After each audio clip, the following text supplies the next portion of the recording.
आणि आता पुढच्या 25 मिनिटांमध्ये आपण पाहणार आहोत 50 बातम्या। नाशिक बाजार समितीमध्ये कांद्याची आवक वाढली, मात्र कांद्याची मागणी कमी असल्यामुळे कांद्याचे दर घसरण्यास सुरुवात झाली आहे। कांद्यांना सरासरी 600 ते 700 रुपये भाव मिळत असल्यामुळे कांदा उत्पादक शेतकरी हवालदिल झालेत। वाशिम जिल्ह्यामध्ये शासकीय शेतमाल खरेदी केंद्र सुरू नसल्यामुळे हरभऱ्याला कमी दर मिळतोय। हरभरा हमी भावापेक्षा 600 ते 1200 रुपये इतक्या कमी दरात मिळत असल्यामुळे शेतकऱ्यांचं मोठं आर्थिक नुकसान होत आहे। सध्या बाजारामध्ये केळीची आवक घटल्यामुळे दर वाढलेले आहेत। नांदेड जिल्ह्यातील अर्धापूर, भोकर आणि मुखेड तालुक्यामध्ये मोठ्या प्रमाणात केळीची लागवड केली जाते। आता भाव असून सुद्धा जिल्ह्यामध्ये केळी नसल्यामुळे तेलंगणातून आवक वाढली आहे।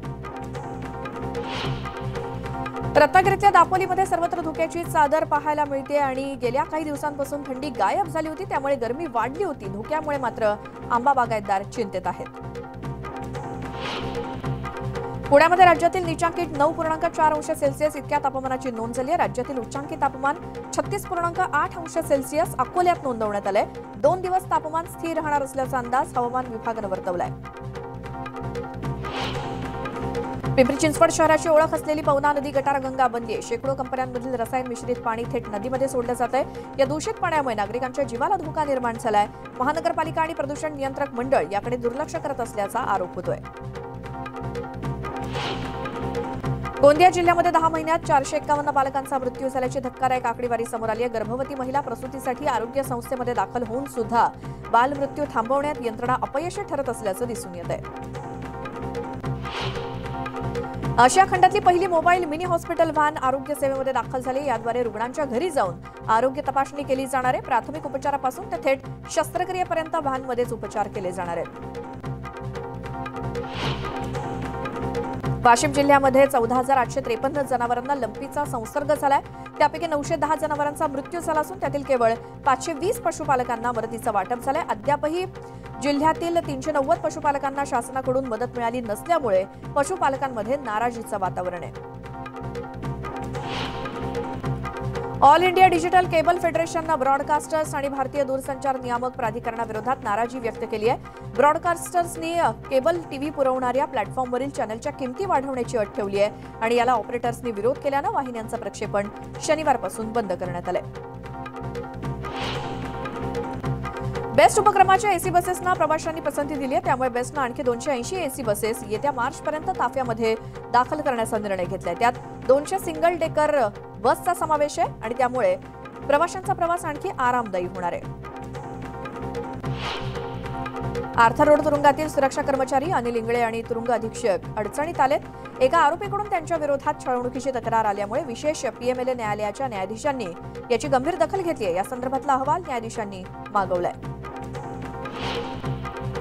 नागपूर शहराला पाणीपुरवठा करणारे 11 जलकुंभ आज बंद राहणार आहेत। नवेगाव खैरीमध्ये इलेक्ट्रिकल पॅनलच्या देखभाल दुरुस्तीसाठी जलकुंभ बंद ठेवण्याचा निर्णय घेण्यात आलाय। अमरावतीच्या चांदूर रेल्वे शहरातील क्रीडा संकुलाची दुरवस्था झाली आहे। बॅडमिंटन हॉलमध्ये वुडन कोर्ट अभावी खेळाडू जखमी होत असून हॉलमध्ये लाईट, पाणी आणि फॅनची देखील व्यवस्था नाही। क्रीडा विभाग याकडे कधी लक्ष देणार असा सवाल विचारला जातोय। मुंबई महानगरपालिकेच्या अखत्यारीतील दुरवस्था झालेल्या उद्यानांच्या सुशोभीकरणाचं काम सुरू आहे। यासाठी मुंबई महानगरपालिका 6,89,00,000 रुपये खर्च करणार आहे। नागपूर महानगरपालिकेमध्ये गेल्या 11 महिन्यांपासून प्रशासकीय राजवट असल्यामुळे 10 कोटींची बचत झाली आहे। तसंच सध्या निवडणुकीचे काही संकेत नसल्यामुळे बचतीचा आकडा आणखी वाढण्याची शक्यता आहे। राज्य शासनाकडे प्रलंबित असलेल्या 6 मागण्यांसाठी विद्यापीठ आणि महाविद्यालय शिक्षकेतर कर्मचाऱ्यांनी बेमुदत संप सुरू केलाय। सोलापुरातील शहरातील सर्व कर्मचारी Walchand college of arts and science या महाविद्यालयाच्या गेटसमोर निदर्शनं करण्यासाठी जाणार आहेत। पुण्यातील बालगंधर्व चौकात एमपीएससीचे विद्यार्थी आंदोलन करणार आहेत। एमपीएससी निर्णयाची अंमलबजावणी व्हावी या मागणीसाठी आंदोलन केलं जाणार आहे। अंगणवाडी सेविकांनी आजपासून बेमुदत संपाची हाक दिली आहे। सरकारनं वाढीव मानधन देण्याचं आश्वासन पूर्ण न केल्यामुळे कर्मचारी आझाद मैदानात आंदोलन करणार आहेत। अहमदनगर महानगरपालिकेतील तांत्रिक विभागात 175 रिक्त पदांच्या सरळ सेवा भरतीसाठी राज्य सरकारनं मंजुरी दिली आहे। महानगरपालिकेच्या स्थापनेनंतरची ही पहिलीच भरती प्रक्रिया होणार असून महापालिकेला 25 नवीन अभियंते आणि 60 डॉक्टर्स उपलब्ध होणार आहेत। सोलापूर महानगरपालिकेचं अंदाजपत्रक आज सादर होणार आहे. यंदाच्या अंदाजपत्रकामध्ये शासनाच्या योजनांसाठी मोठी तरतूद केली जाणार आहे. महाराष्ट्राच्या सत्ता संघर्षावरती सलग 3 दिवस आता सुनावणी होणार आहे. सुप्रीम कोर्टात 21 ते 23 फेब्रुवारीपर्यंत घटनापीठ सुनावणी घेणार आहे. निवडणूक आयोगाच्या निर्णयाविरोधात ठाकरे गट आज सुप्रीम कोर्टामध्ये याचिका दाखल करणार आहे. चिन्ह आणि पक्ष, चिन्ह आणि नाव शिंदे गटाला मिळाल्यामुळे ठाकरे गटानं आक्रमक भूमिका घेतली आहे. पक्षाचं नाव आणि चिन्ह मिळाल्यानंतर शिवसेना लवकरच राष्ट्रीय कार्यकारिणीची बैठक बोलावण्याच्या तयारीत आहे आणि या बैठकीत शिवसेनेचे प्रमुख नेते म्हणून एकनाथ शिंदे यांची निवड होणार असून नवी राष्ट्रीय कार्यकारिणी सुद्धा जाहीर केली जाईल. पक्ष, नाव, चिन्ह शिंदे गटाला मिळताच ठाकरे गटाची शिवसेना शहर शाखा ताब्यात घेणाऱ्या महिलांचा आमदार योगेश कदम यांनी रणरागिणी म्हणून उल्लेख करत कौतुक केलंय. शिंदे गटाच्या रणरागिणी काय करू शकतात हे संपूर्ण राज्यानं पाहिले असं देखील कदम म्हणाले. एमआयएमचे प्रमुख असदुद्दीन ओवैसी यांच्या दिल्लीतील अशोका रोडवरील घरावरती हल्ला करण्यात आलाय. अज्ञातांनी ओवैसींच्या घरावरती दगडफेक केली. असदुद्दीन ओवैसींनी पोलिसात तक्रार दाखल केली असून पोलीस आरोपींचा शोध घेत आहेत. चिंचवड विधानसभा पोटनिवडणुकीमध्ये प्रचाराला अवघे काही दिवस शिल्लक आहेत आणि त्यामुळे प्रचार शिगेला पोहोचलाय. भाजपच्या उमेदवार अश्विनी जगतापांचा कार्यकर्त्यांनी डोर टू डोर प्रचार केलाय. चिंचवड विधानसभा पोटनिवडणुकीमध्ये तिरंगी लढत पाहायला मिळते. किवळे विकासनगर भागामध्ये अपक्ष उमेदवार राहुल कलाटेंनी आघाडी घेतली. राहुल कलाटे यांच्या कार्यकर्त्यांनी शिट्ट्या वाजवून प्रचार केला. रत्नागिरीतील दापोलीचे आमदार योगेश कदमांचा वाढदिवस आणि त्यानिमित्तानं कार्यकर्त्यांनी कदमांना चांदीची तलवार भेट दिली. विधान परिषदेचे विरोधी पक्षनेते अंबादास दानवे आज नाशिक जिल्ह्याच्या दौऱ्यावरती आहेत आणि इगतपुरीतील जिंदाल पॉलिमर कंपनीतील आग लागलेल्या दुर्घटनास्थळाची दुपारी 3 वाजता ते पाहणी करणार आहेत. नाशिकमध्ये संजय राऊतांविरोधात गुन्हा दाखल करण्यात आलाय. शिंदे गटाचे पदाधिकारी योगेश बेलदारांच्या तक्रारीनंतर पंचवटी पोलिसांनी गुन्हा दाखल केलाय. राऊतांनी पत्रकार परिषदेत मुख्यमंत्र्यांबाबत अपशब्द वापरल्याचं तक्रारीत नमूद करण्यात आलंय. भोसरी जमीन घोटाळा प्रकरणी एकनाथ खडसेंविरोधात सुरू असलेल्या खटल्यावरती सत्र न्यायालयात सुनावणी होणार आहे. तपास यंत्रणा खटल्यामध्ये जाणून बुजून विलंब करत असल्याचा दावा खडसेंच्या वकिलानं कोर्टात केला. हिंगोलीमध्ये अप्पर जिल्हाधिकारी असा बनाव करून वावरणाऱ्या अमोल पजई उर्फ मराठी या तोतयानं काही ठिकाणी लाल दिव्याच्या वाहनाचा देखील वापर केल्याचं पोलीस तपासात पुढे आलंय. त्यामुळे पोलीस आता त्या वाहनांचा देखील शोध घेत आहेत. अखंड महाराष्ट्राचं कुलदैवत असलेल्या जेजुरीच्या खंडेरायाची आज सोमवती यात्रा आहे आणि आज सोमवती यात्रेनिमित्तानं हजारो भाविक जेजुरीमध्ये आलेत. सोमवती यात्रेची नयनरम्य दृश्य ड्रोनच्या माध्यमातून टिपण्यात आली आहेत. देवगड तालुक्यातील कुणकेश्वर यात्रोत्सवाची आज सांगता होती आणि लाखो भाविकांनी कुणकेश्वराचं दर्शन घेतलं असून 3 देवस्वरांच्या तीर्थस्नानानं यात्रोत्सवाची सांगता होणार आहे. यंदाच्या कुणकेश्वर यात्रोत्सवात कोट्यवधी रुपयांची उलाढाल झाली आहे. आज सोमवती अमावस्येनिमित्तानं हजारो भाविक समुद्र स्नानाचा देखील आनंद घेत आहेत. क्रिकेटपटू विराट कोहलीचे कोच राजकुमार शर्मा यांनी लोणावळ्यातील संपर्क संस्थेच्या मुलांसोबत संवाद साधला. स्पर्धेच्या युगात मेहनत, चिकाटी या जोरावरच तुम्ही यशस्वी होऊ शकता असा कानमंत्र त्यांनी विद्यार्थ्यांना दिला. परभणीच्या अकलूजमध्ये 27 वर्षांपासून सुरू असणारी पारंपरिक लावणी स्पर्धा पुन्हा एकदा सुरू होणार आहे. त्यामुळे लोककलावंत आणि लावणी प्रेमींकडून आनंद व्यक्त केला जातोय. गोंदिया जिल्ह्याच्या तिरोडा वनविभागामध्ये येत असलेल्या नागझिरा वनक्षेत्रामध्ये वनरक्षकाला मारहाण करण्यात आली आहे. तसंच त्याची मोटरसायकल जाळल्याची घटना उघडकीस आली. नितेश राऊत असं वनरक्षकाचं नाव आहे. मुंबईतून सुरू करण्यात आलेल्या 2 नव्या वंदे भारत एक्सप्रेसचा फटका उपनगरीय रेल्वे सेवेला बसलाय. लोकलच्या वेळापत्रकात त्यामुळे बदल करण्यात आल्याचं समोर आलंय. रेल्वे पोस्ट गती शक्ती एक्सप्रेस सेवेचा भाग म्हणून संयुक्त पार्सल उत्पादन सेवा सुरू करण्यासाठी मध्य रेल्वेच्या मुंबई विभागानं आणि भारतीय पोस्टानं हातमिळवणी केली आहे. ही पार्सल उत्पादन सेवा आजपासून सुरू करण्यात आली आहे. दर 3 महिन्यांनी नोंदणीकृत प्रकल्पांची माहिती अद्ययावत न करणाऱ्या 19,000हून अधिक प्रकल्पांना महारेरानं नोटिसा बजावल्या होत्या.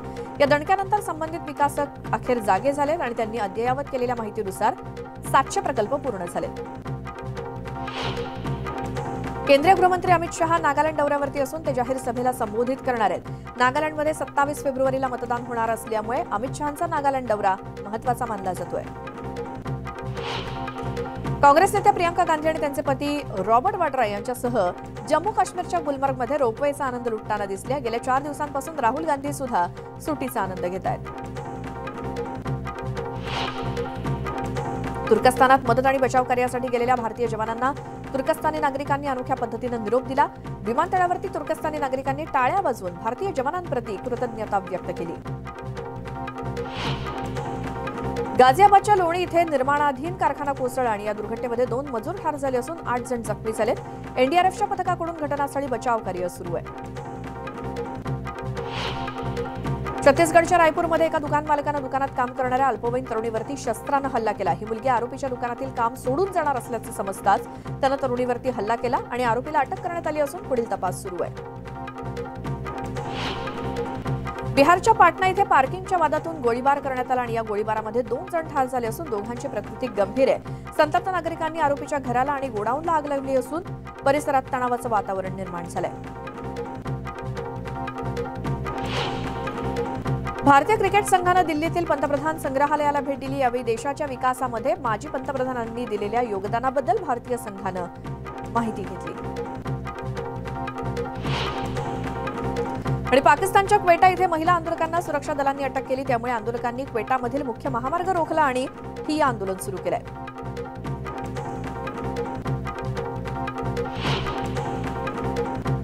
आणि या 50 बातम्यांसोबतच वेळ झाली एका छोट्याशा ब्रेकची. मात्र तुम्ही पाहत राहा न्यूज 18 लोकमत.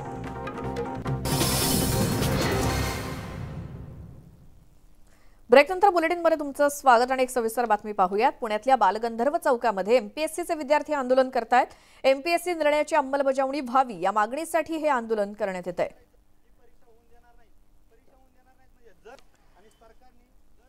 याच आंदोलनामध्ये आता काँग्रेसचे काही नेते सुद्धा सहभागी होणार आहेत. एमपीएससीचे विद्यार्थी पुण्यातल्या बालगंधर्व चौकामध्ये आंदोलन करतायत आणि हातामध्ये आपल्या मागणीचे फलक घेऊन बसलेले हे एमपीएससीचे विद्यार्थी. एमपीएससीने घेतलेल्या निर्णयाची अंमलबजावणी करावी अशी मागणी या विद्यार्थ्यांची आहे. निर्णय झाला मग अंमलबजावणी कधी असे बॅनर त्यांच्या हातामध्ये आहेत. पुण्यातल्या बालगंधर्व चौकामध्ये बसलेले हे एमपीएससीचे विद्यार्थी आणि त्यांच्या आंदोलनाला साथ देण्यासाठी आता काँग्रेसचे नेते सुद्धा यामध्ये सहभागी होणार आहेत.